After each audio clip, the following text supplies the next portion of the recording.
سلااو ڕێ زەڤان هێژا هێویدارم هەموو هون هەمی لە خۆشی دابن دەخوازم ئیرۆکام نەپڕ درێژ لێ نەپڕ کورجی هەنێکی وەختی خۆ بدەم vê pêvajoyê یعنی pêvajoyekî ecayîb heye herdû alî gazinceyan dikin herdû alî hevdû tawanbar dikin bi ku daxwaziyê pêvajoyê nayînin cê هەردوو ئالیژی هەنێکی دەخوازن گاڤان باوێژن ئاژی گاڤان داوێژن دۆ ئەس باوەڕم هات بڵاوکردن کە ئەس وێنەیاوی نیشانی وە بدەم ئەڤ ماڵپەرە ئانەفەیە ئاژانسا فڕات لێ بنەرن ئەو تاریخاوی 19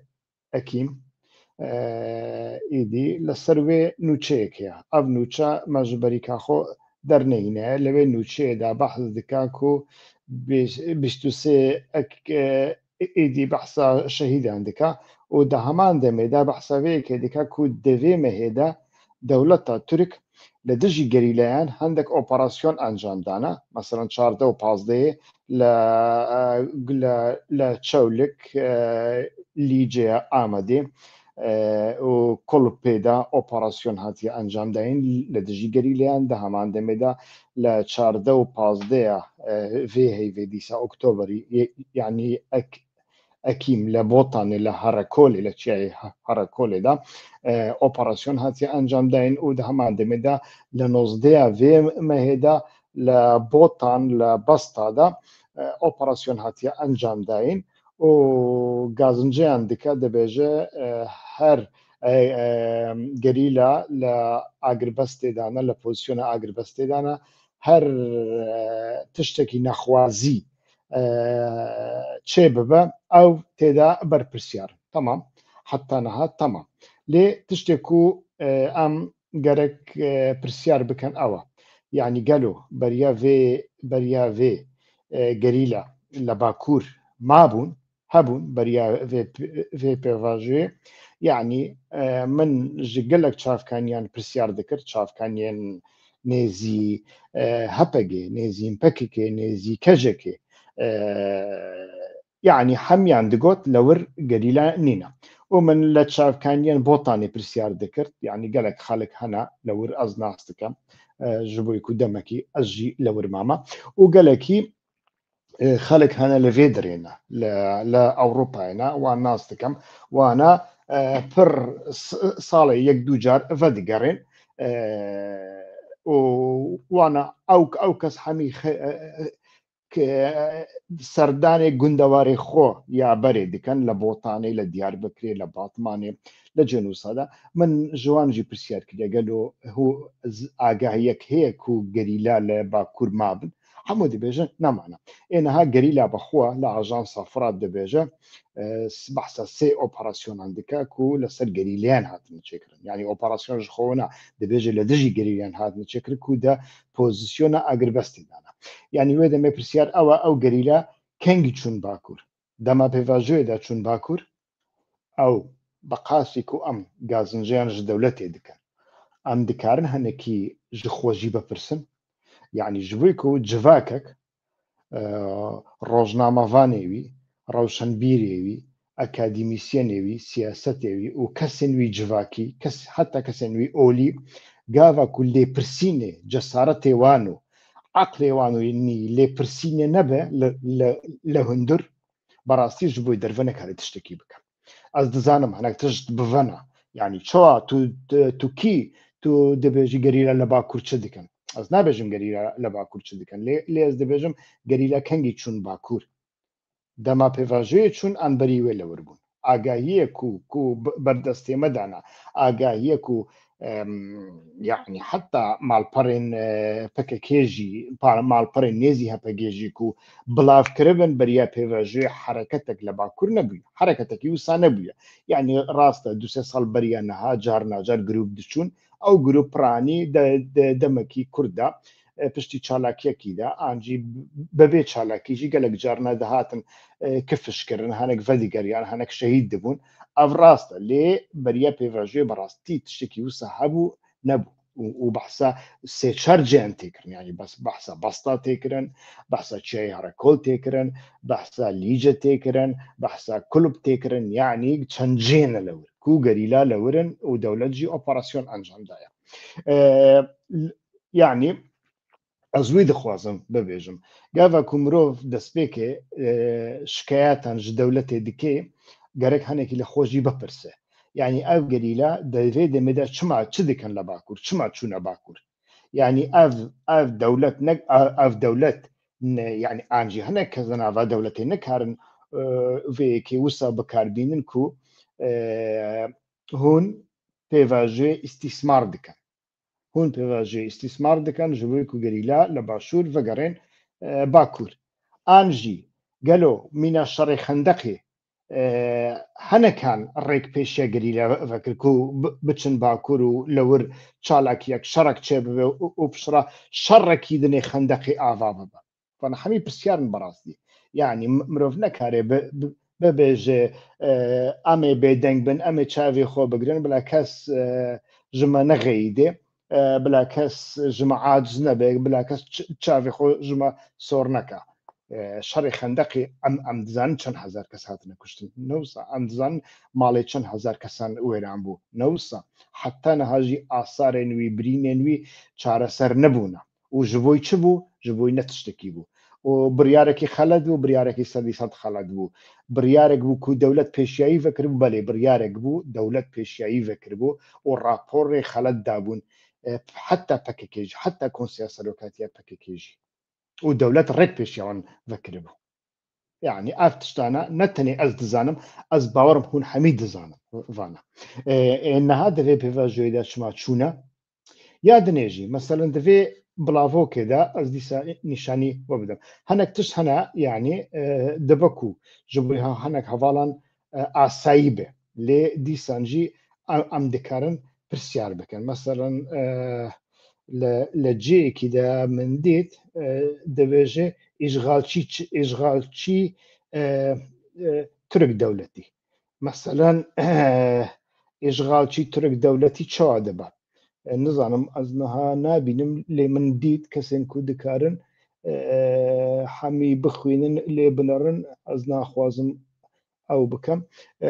lê li vê tekstê de li ciyekî de îşgalçî ew e îşgalçî Türk ordusu meselen niha dibe ku li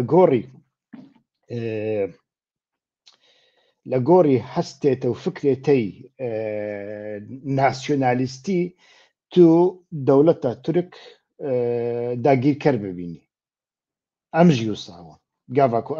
em jî gênc bûn me li bakur her kesek bi dagîrker dizane yani mamosteya mektebê dagîrker bû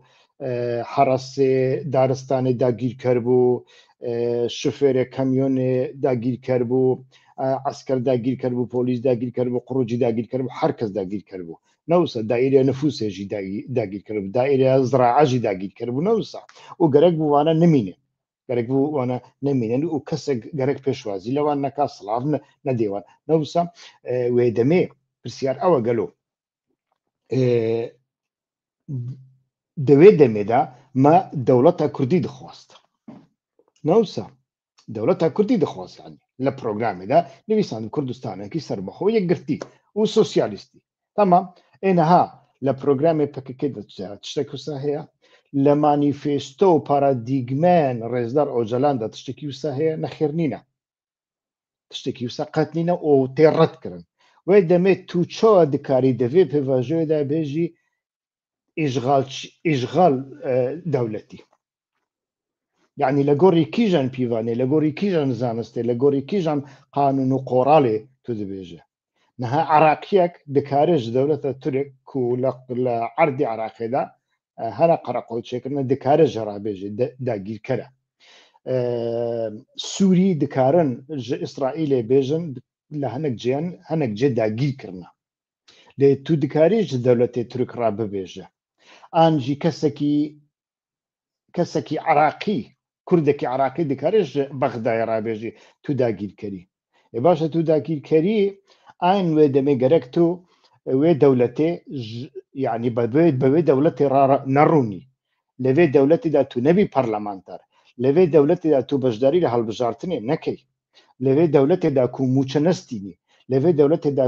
تو کار نەکەی. یعنی مینە ڤێتنامیان مینە تالیبان هەنێکی دروست بێ، تالیبان ji ئەمریکیان ڕادگوت هون داگیرکردن ئەم تشتێکی وە قبول ناکەن. لەوێ دەوڵەتێدا گەرە کەس کار نەکە، لەوێ دەوڵەتێدا گەرە کەس ئاڤ نەخوا، گەرە کەس نەچە جامیێوانژی، یعنی جامیێوانژی قەدەغە کردبوو ji bo ku li bin desthilatdariya dagîrkeriyê de ye û tenê gava ku bi hevra ronîştin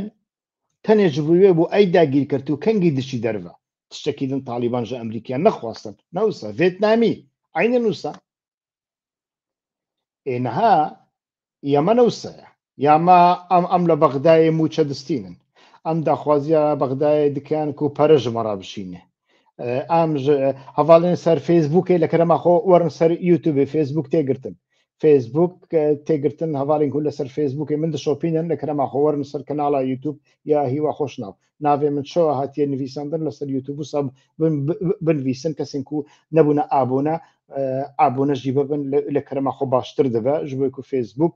ew ê min ew dike. Facebook min êdî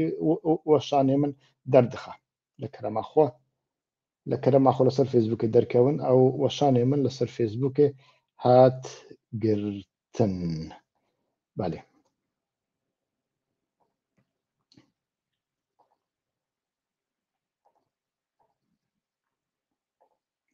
Belê ka em berdewam bikin.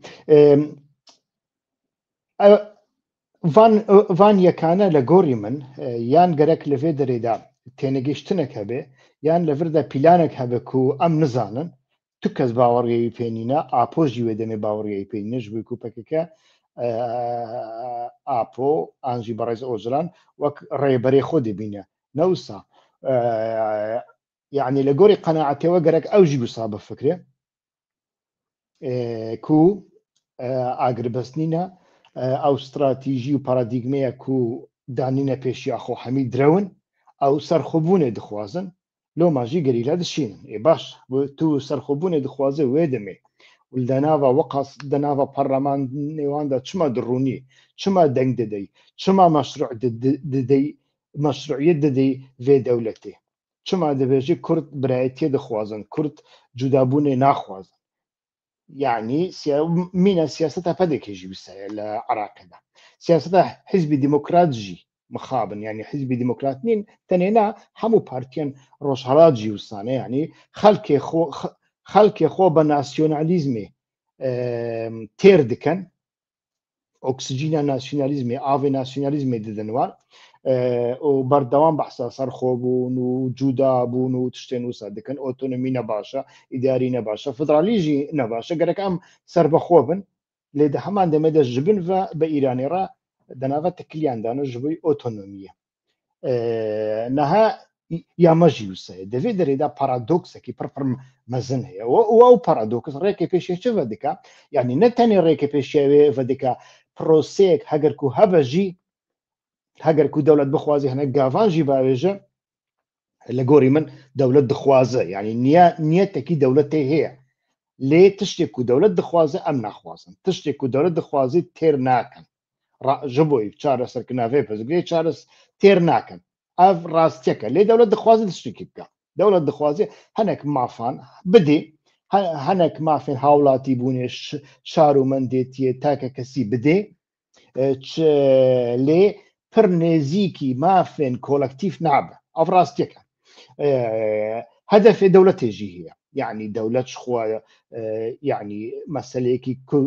Kurdî heye bibûrînin ku ez mecbûr im xwe bêjim, dibêjim çima me bêhnegûyete xweş e. Dewlet jî bêhnegûyê me xweş e ji bona wê pêvajo ew nekiriye. Her dewletek li gorî berjewendiyê xwe pêwîstiyayî pê heye. Dihû pêwîstiyayî beşar wî îro pêwîstiyayî bi vê pêvajoyê ye. û ew pêvajo jî du aliyên wî hene. Aliyê wî emniyetî heye, lê aliyên wî navxweyî jî heye. Yani ne tenê emniyet e, ne tenê tehdîdên İsraîlê ne, بلا ام كردان لجم خو بگرن كرد بمرا دناوا شركي دانا بن شركي نكن هاجر كو شركي بكن دولتك بتش پشتوانا ايدي مالا مخرا دبن الثاني اوا ده همان دميدا يعني برزغريكا كرد نوي كنترول كرن لناوا تركيا اذا تو برزغريكن دناين كنترول كرن وده بالنابي برزغريكن كرد برزغريكن دني دردكبن و يعني هناك إشارة تنوي تيخويا كرنكو هناك كادرين بيروقراطي دنا ودولة دا أو يك فهم كرنا ونهاجي لوما هناك أوبراسيون تين كرن قالوا أبين أوبراسيون دي كان لدجي أردوغان عقلي وان جا أردوغان دفيواري دا بيش كتي ترنخي لي دبيجن كاموي أو أردوغان أستنجا كاموي راكن أم كسكي دني بين بيشيا كو غوداري مدكا كو كنترول دكا لديسا كنترول ناكن يعني او تشتكي الدنيا لانها اف نزيقبون دنافا مداو ودنافا حنك الين دولة الترك دا عينيا يعني ام تشما وانا رخنا دكن تشما اموان رخنا دكن يعني وتشما ام نكر نخوة صافي بكن يعني تونها ليدناري كادري وان سامباتيزاني وان هم ماركسيستا سوسياليستا هم ليبرالا هم ناسيوناليستا يعني هم دين بارستا هم فاشيستا هم ديمقراتا اتشو دبوسا سدميوي چيا سدميوي او تشتاننا كومن بحث كرد لجوري دا ناكو كين پر جدي هنا دواري فكري دا دواري هزري دا ناكو كين پر جدي هنا يعني مرۆڤ نزانێ ئەف حرەکەت نەها چییە و چ دەخوازە ئەزوی دەبێژم یادنێ ئەزی تشتێکی دنێ ببێژم و داوی لێبینم نەها ئەو گەریرە چوونە باکوور تەمام گەلۆ یەک کەس دەناڤە وێ حرەکەتێدا مایە کو دەوێ باوەڕێدا بێ تو بە شەڕێ چەکداری دکاری کارێکی ئارمانجێکی استراتیژی بپێکینی لە گۆڕمن نەخێر لە تورکیای سەدەی سەد تووی نەکاری بلا هەمی پەکەکە چەکەی خۆ دابنێ نەخێر ئەزویژ ناخوازم لێنەها دەرفەتێک هەیە لە عراقینەها کەس دەنگی خۆ بتەڕە ناکە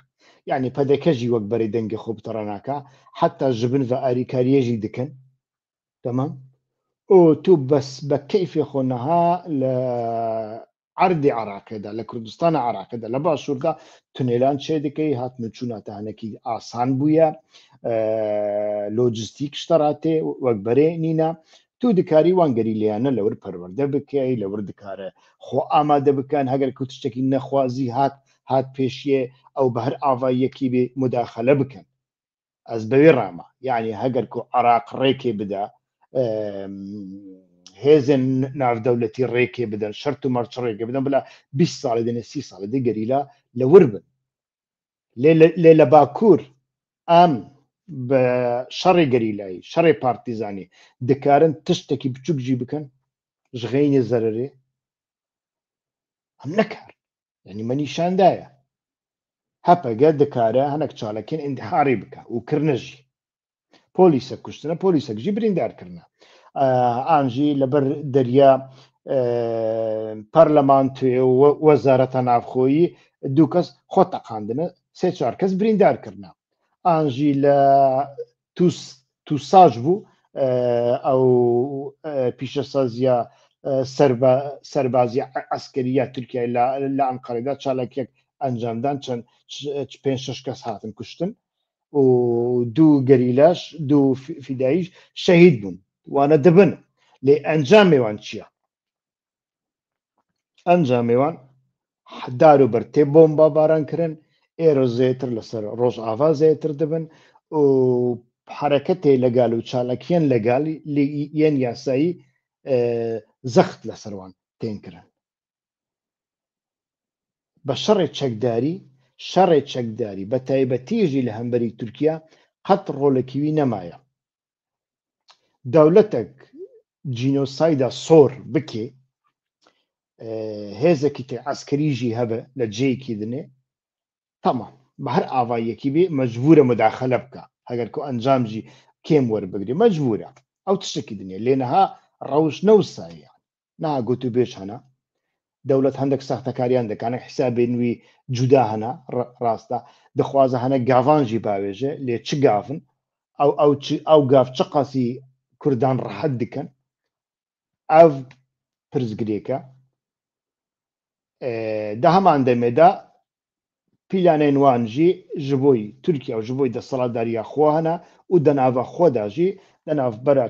چن عائلین سرمایه ده لترکیه ده دناو دولت داجی شرکی مزن هی دناو اردوغان و یندیتر پرناکه و ناو ویم جاری تمام وانا حمی هنا لی دروشکی وسادا يعني مروف قرك خطاب نوي چالاكي نوي مينا يديتر نبن ودفي روشة دانها بقاسيكو از تعقيب دكم يعني چاپمني دنياي تعقيب دكم كسن كوبري دجي بكا كيبون دجي حركتيبون براستينها لحمو اوروبا الى دنياي دا اسلوبي وان ديتني وان هاتنا غورت ديتني وان هاتنا غورت يعني بيجن تماش ليبنر يعني نها شون هاجر كو دولة شجع فناويجا براستي از باورم في جاري دولة زيتر دكونا وطنجافيكي لي هاجر كو امنها بوي اسلوبي خوا دولة داگیر كر دجمن انجي ام دپیواژیا اشتی و چاره سریه دا جعل یکی ام سلاح هم بشوتين جعل یکی دني ام چند گروپان ریکن باکور بيرنگي نابه يعني ارمان چیه چما او گریلا دچن باکور چما کادرون سیاسی پناگینن لباکور پرزگریک دور دایا و پشت راجی گازن جاندکن دبیجن دوی پیواژوی دا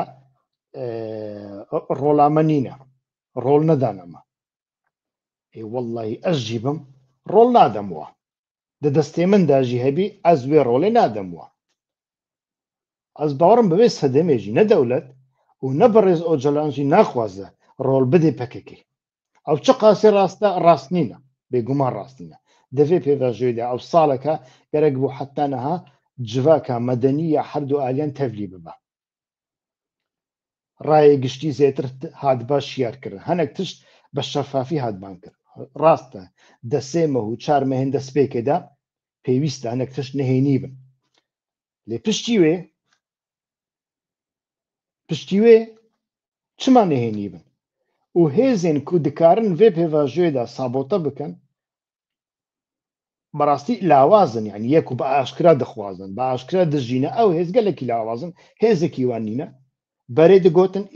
ايران دكاره خرابكي ايران جي روشاي بربر خرابه چما حتى انها شفاف نبويا دفردا بيقومان رخنا هنا لانها تشرولي بدن يعني هنكي جان رولي دخوازن يعني برپرسیارێ وی رووسپیەوەی ئەوروپا تێسەر تەلەڤیزیۆنێ دەبێژە ئەمژی دخوازن بە ئیسرائیلی ڕاتەکلیان چێکە لێ تو دخوازی بە ئیسرائیلی ڕاتەکلیان چێکە هەرە تەکلیان چێکە کی دژی تەکلیانە ji xwe tekiliyete nebin kemasiyeeka tekiliyete gerek bi her kesî rahebin lê tu çima li ser televîzyonê dibêje ku ez dizanim destê te nagej yek tekiliye te jinîne û tu nekarî jî bikî İsrail çi qasî dixwazî naxwazî ew tiştekî din e İsrail jî naxwazî li gorî min naxwaze İsrail dixwaze bi dirûzan ratekiliyan çêke naxwaze bi me ratekiliyan çêke ev rastiyek lê tu çima li ser televîzyonê dibêje devê pêvajiyê de ku aliyekî wî asayîşa Tirkiye ye yani ev li ser heqin li ser heqin nîne şikrê wan bişkê temam lê tu mecbûrî hesasiyetê ew ê hemberî xwe li ber çavan derbas bikî tu nekarî pê bilêzî ku tiştek ji destê te nayê berpirsiyarê tê Ewropa wisa dike berpirsiyarê tê Kurdistanê min got min çend mînak anîn tiştekî dikin ku mîna şerê xendeqê ye dewr de berastî jî mirov lê dinare tevlîheviyekî mezin çêdibe yani de üslûb de tengî de fikir de tevlîheviyekî pir mezin heye ez gelek rojnamevanên nêzîkî vê hereketê dibînim li sosyal medyayê li televîzyonê de diaxivin li deqeyekî de tu nizanî bêjî ew dîmokrat e ev sosyalîst e ev nasyonalîst e فاشیستە تو نزانی چ بێژی یانی ji bo ku hemî têdane û tiştek jî têdanîne û ew pirsgirêkên mezin bexweradînê nizanim pirsyarek ji min re hatiye kirin nehatiye ne pirsyarek nehatiye kirin nîşana pirsyar nabînim loma jî ji xênî silavan her hinek kes hinek heval jî komentên xwe an ji nêrînê xwe gotine ser û ser çavan nêrîna her kesî jî ser çavan li kerema xwe hewl bidin vê kanalê ji dost û hevalê xwe re bişînin bila bibin abone bibin subscribe demek dirêj bû min nekarîbû zêde devîwarî de bêm xizmetê we niha şûn ve ez ê her roj werim lê şertekê min heye hûn jî alîkariyekî bikin pere naxwazim yani alîkarî lê dost û hevalê xwe re derdorê xwe re agadar bikin û kanalê me ji wan re bişîn û ji wan bixwazin bibin abone û subscribe heta bernameyekî din silav û rêz ji we re hemiyan dem baş